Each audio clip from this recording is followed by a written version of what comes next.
Does running a modern day flagship smartphone in dark mode versus light mode make any significant difference to battery life? Well, you asked for it, you've got it. Featuring the Galaxy S24 Ultra dark mode versus light mode extreme battery drain test on mobile data. Let's get into it.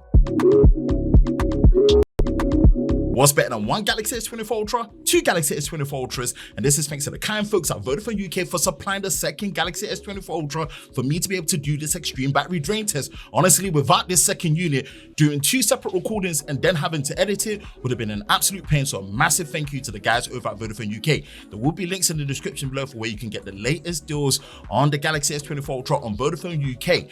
Yeah, let's get into it. Now, the setup for this is going to be simple. We've got two Galaxy S24 Ultras here, and on the system level, one is going to be running on dark mode, and the other is going to be running on light mode. We're then going to be choosing the 5 most popular applications that run on dark mode and light mode, which is going to be Instagram, YouTube, X, or formerly known as Twitter, Google Chrome, as well as Facebook. Each app is going to be run for an hour each, and then we're going to be taking a reading of the temperature and the battery loss against each other when comparing to light mode and dark mode. This is not going to be a 100 to 0 drain test. We're putting a timer. Each app is going to be run for 1 hour, and we're doing this for a total of 5 hours to see if there's going to be a disparity or difference. Now, in terms of our extreme battery drain test, as you know, we are doing this on mobile data only with no Wi-Fi option.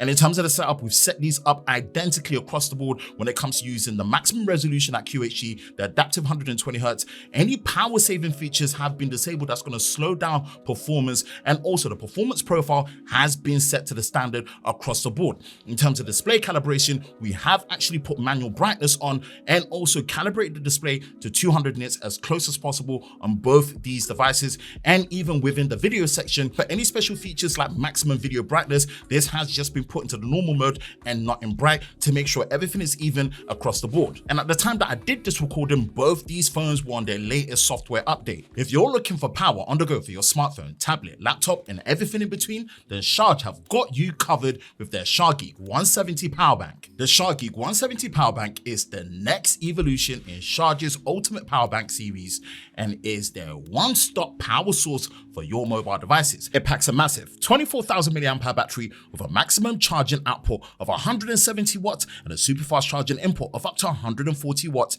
using a capable charger like their 140 watt power delivery 3.1 3-in-1 GaN charger, which can go from 0 to 50% in approximately 20 minutes. It has 2 USB-C ports and 1 USB-A port, giving you the ability to charge 3 devices at once for maximum power and convenience on the go. It's airline safe, comes with a smart display for full visibility and information when charging in and out, an IP66 water resistance rating against splashes and spills thanks to the innovative and unique design with a transparent look. And there is also a low current mode for safe charging on devices like earbuds and smartwatches. It's also a perfect match for the Galaxy S24 Ultra as it enables full support for Samsung Super Fast Charging 2.0. Check the link in the description below for where you can get your Chargeek 170 power bank, and thank you to Charge for sponsoring a portion of this video. With that out of the way, let's get into this extreme battery drain test. Let's start things off with this extreme battery drain test between the Galaxy S24 Ultra and the Galaxy S24 Ultra. Dark mode versus light mode. Are you on the dark side of the force or the light side of the force? Let's see which one is best when it comes to battery life. And boy, it looks like this is a rare case of deja vu, but having these two devices is going to make it much easier to do, because there's been this conception around the fact that dark mode is going to save you a lot more battery. And of course, these are OLED based displays, and these are new generation LTPO displays that are much more efficient, brighter, and all around just better produced than the early days of OLED. So we should see a difference, right? Or are we going to? Trust me, I was as intrigued as you were. And because I've got these both devices here, it was easier to automate and really match them as much as possible. And of course, starting with Instagram, I'm actually using my chronological order following feed to make sure there's a consistency in terms of what you're seeing on the screen as much as possible. It's not easy doing that, but again, I tried my best to. So we're going to be seeing this that after 1 hour, where are we going to be in terms of the difference? And honestly, I'm expecting dark mode to really pull the stops here. Not going to lie to you, because there's just been that thing where dark mode is the way to go all the time if you want to make sure that you're preserving battery all the way through. And again, we've calibrated the displays evenly. It's using the same settings. It's just dark mode versus light mode. Boy, oh boy, oh boy, this is going to be a very interesting one. And of course, yes, this is not a drain from 100 to 0, but these are the 5 most popular apps that use dark mode and light mode. So it's going to be interesting to see. And after 1 hour of Instagram, 89% battery on the dark mode, 35.2 degrees Celsius, minus 11% battery loss. And then 88% battery on the light mode, 34.8 degrees Celsius, minus 12% battery loss. There's only a 1% difference, people. What's going on? Maybe YouTube is going to change it because we're actually viewing this in vertical mode and not full screen. So you can see the description, the feed below. We're going to scroll up a little bit, up and down, while we're watching our ultimate camera comparison, which is about an hour, 20-minute video. And this is something that is going to give it enough time to really push. And again, we are mobile data. There's no Wi-Fi here to save these phones. So is this where we're really going to be seeing difference? Because we know this is where the modem gets worked. This is where the display gets worked the most. We've turned off the special brightness feature for video. It's just on a standard normal mode. This is evenly calibrated at 200 nits for both of them. Now, 75% battery on the dark mode, 38.0 degrees Celsius, minus 14% battery loss. And then light mode, 75% battery, 37.1 degrees Celsius, minus 13% battery loss. It had a much more efficient run by 1%. They're the same, people. What's going on? Okay, now when we get to Twitter, I can mix it up a little bit.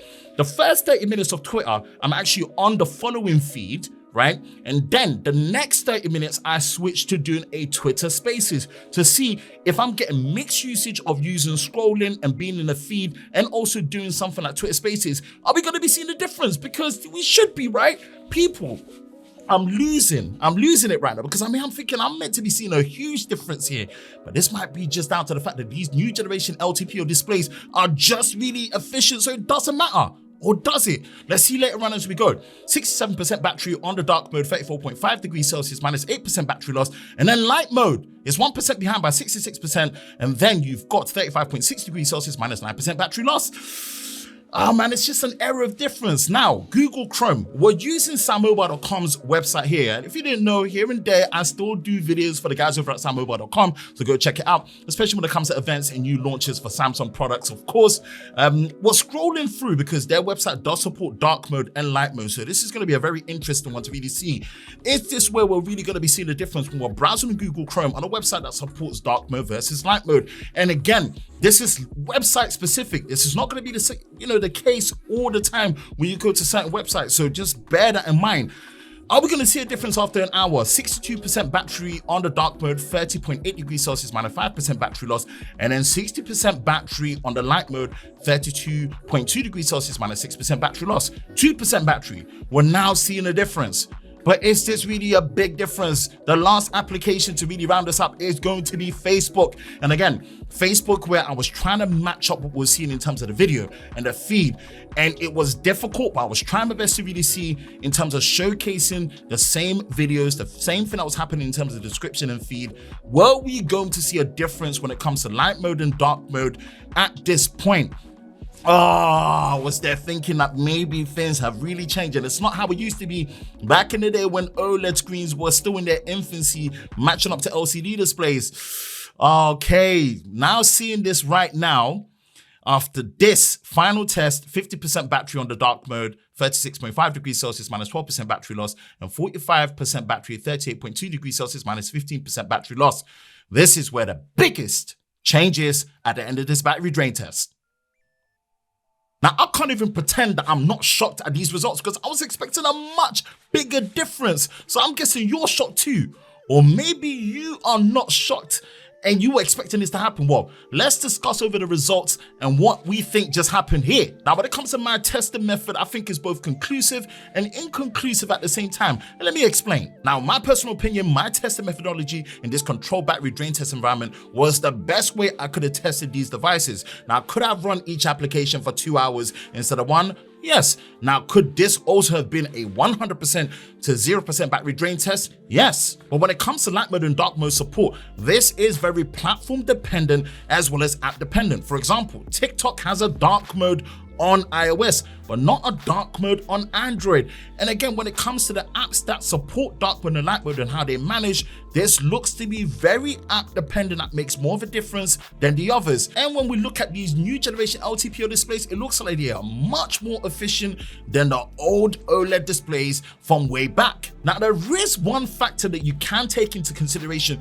that could skew this and make a much bigger difference. Brightness. Yes, in this controlled environment, I have set these calibrated to as close to 200 nits as possible, and we could see a much bigger difference if we were using a much brighter setting at 300 nits plus or more. These displays are bright, and maybe if you're using this outside and it's clocking more than 1,000 nits, you might see a better difference and gain with dark mode. But for now, in this controlled environment, not really much of a difference depending on the app that you're using. Were you as shocked as I was? Let me know in the comment section below. Let's have a discussion. You wanted this and you got this. And that's it for me, Ben from Lover of Tech. If you enjoy videos like this, you know exactly what to do. Hit that like button, hit that subscribe button, hit that notification bell so you're part of Team TLS, the Tech Lover Squad, so you don't miss any future videos on the channel. I hope you're all safe during this time. I will catch you in the next one. Peace.